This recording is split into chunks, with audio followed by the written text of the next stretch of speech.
देखो ज्ञान सुना, ये संग मिला, सत्संग मिला, तो ये किसने लिखा है? परमात्मा ने।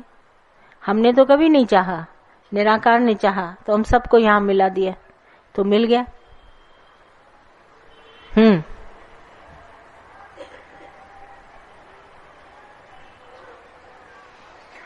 और कुछ?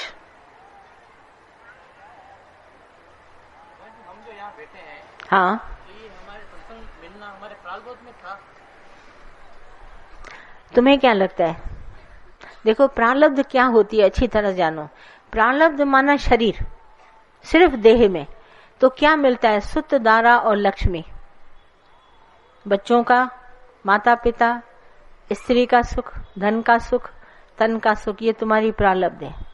पर ये संत समागम, हरि कथा, ये दुर्लभ चीजें हैं। जब तुमको ये मिले तो समझना अपने को बहुत बड़ा भाग्यशाली है। प्रारब्ध केवल शरीर की होती है, और ये हमारी कहीं न कहीं हम लोगों ने अनजाने में, जाने में भगवान को पुकारा होगा, भगवान तुम मिलो, दुखों से छूटने के लिए, सुखों से छूटने के लिए, ताकत बढ़ाने के लिए, हिम्मत आने के लिए, कहीं न कहीं जाने अनजाने में भगवान को पुकारा होगा। तो सत्संग के जरिए भगवान मिला है। ये तुम्हारा पुरुषार्थ कहो या तुम्हारा नसीब कहो, भाग्य कहो अपना, इसमें बल है। बाकी प्रारब्ध में तो सबको है, सुत, दारा और लक्ष्मी, पापी को भी होए।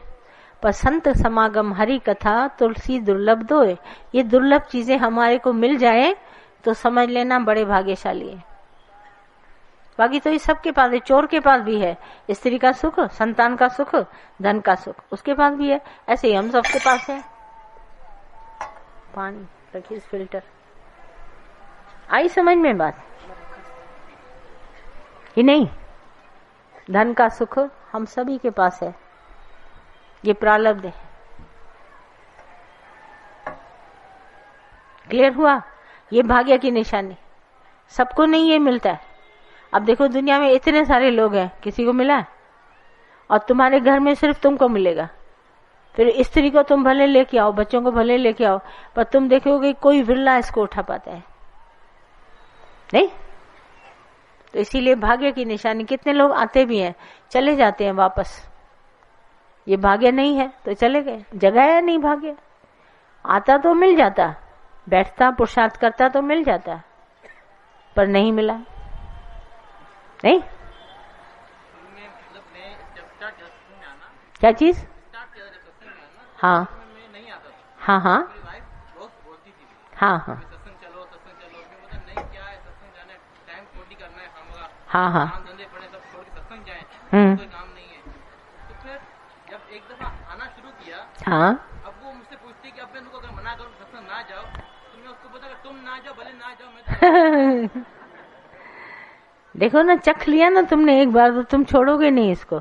ये नशा ही ऐसा है। दुनिया में भी नशे बहुत है, पर ये नशा कुछ और है।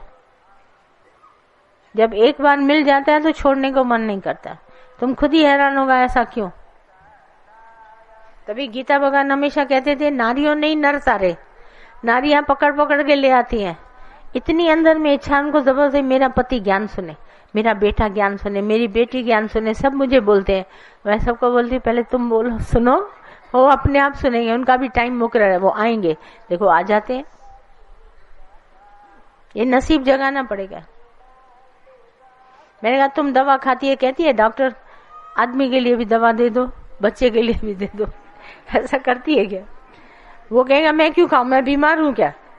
पर इसके लिए सब बोलेंगे, अरे इसके लिए दवा दो, जैसे प्रसाद भी घर के लिए दो, बच्चों को दो, कण कण भी देते हैं। ये स्त्रियों के अंदर में बहुत विशालता होती है, बोले सब सुने, पड़ोस अड़ोस में सब जगह जाके सुनाती है, तो पहुंच जाता है सबको ये ज्ञान। ये सब कहाँ से आई है संगत? किथा आई है? कलकत्ता सारी। हाँ, देखो सूरत सबकी न्यारी, पर कहाँ कहाँ से लोग उठ के आए हैं, आप हैरानी की बात है।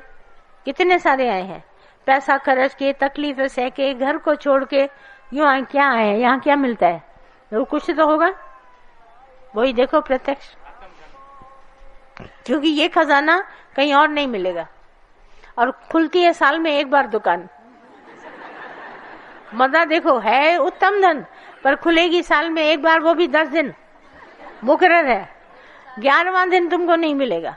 हम लोग वहां से गिनती करके आते हैं, भाई 10 दिन पूरा मिलना है, और 10 दिन में 4 घंटे और 6 घंटे सब तुम्हारे आओगे, प्राइवेट मिलोगे, भरपूर होके जाओगे, पूरे साल का कोटा खत्म। फिर साल भर कहेंगे जुगाली करो। अभी कैसे पूरी नहीं होती कि हम फिर आ जाते हैं, नहीं? कितना बार ख्याल आता है भाई 6-6 महीने इनको दे, तो कैसेट ही नहीं पूरी होती है, सुनते सुनते कितना दिन सुनेगा। जब साल भर में पूरी होती है तब फिर हम मौजूद हो जाते हैं। उत्तमता है। और कुछ? हाँ, भाग्यशाली। हाँ हाँ हाँ हाँ, सही बात है, ये सच है। क्योंकि आप अगर नहीं आते सब जने तो मैं किसको सुनाती? सुनाने वाला भी तो चाहिए, सुनने वाला भी चाहिए, बराबर नंबर बराबर है।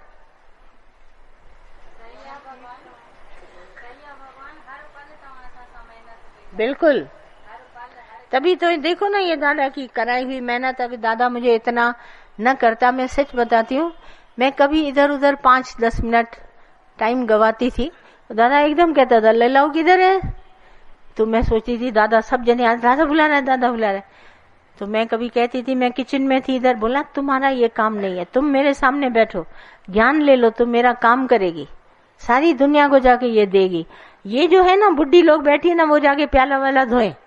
तो जो बुढ़िया बैठी रहती थी ना, वो अंदर में बड़ी नाराज होती थी कि जवानों को दादा प्यार करते हैं, बुढ़ों को ऐसा कहते। तो फिर दादा मजा करता था, बोला तुम आत्मा है कि बुढ़ी है?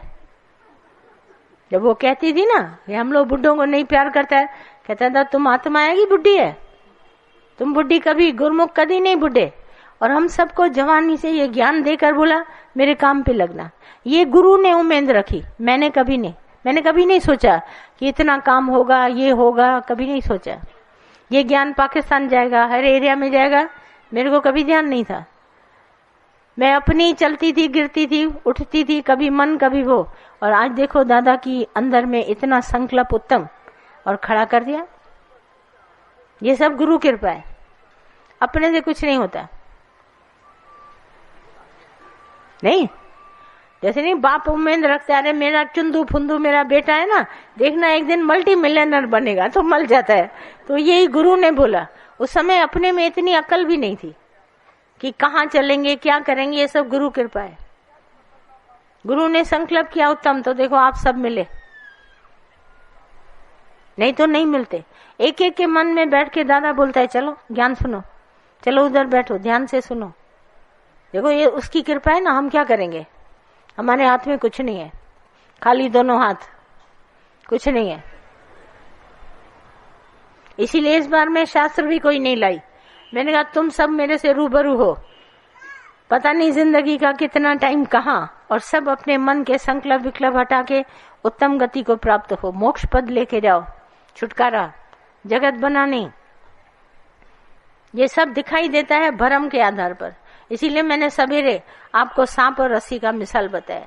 जिस दिन आपको रस्सी दिख गई रोशनी करने के बाद, जगत मिथ्या है, झूठा है, उस दिन आप अंदर में मोक्ष गति को प्राप्त होंगे। ये कभी सच्चा नहीं हुआ। देखने में बहुत आता है मगर है नहीं। ऐसे तो दिखाई बहुत सारी चीजें देती है, आकाश की नीलिमा भी दिखाई देती है, पर है थोड़ी ना। नहीं, बहादुरी और क्या चीज? शुक्राने। हाँ हाँ, सालों से आज पूरी हो गई ना बात। हाँ सही बात है। इतने घर वालों की भी कुर्बानी है जो तुम सबको छुट्टी देते हैं, वो इसी उम्मीद से देते हैं ये खुश रहे। साल भर तुम अंदर उनकी सेवा करता है तो 10 दिन तो तुम्हारे को छुट्टी देंगे ना, तो इसीलिए तुम आता है। उनकी भी कुर्बानी, तुम्हारे को सब धन भी देंगे, समय भी देंगे, तुम आकर के अपनी कृपा करो, ज्ञान ले जाओ। ज्ञान की कोई खोटी नहीं।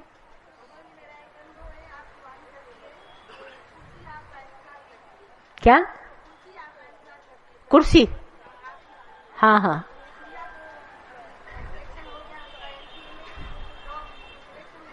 हाँ हाँ हाँ, कुर्सी इंतजार कर रही है, सच्ची बात है।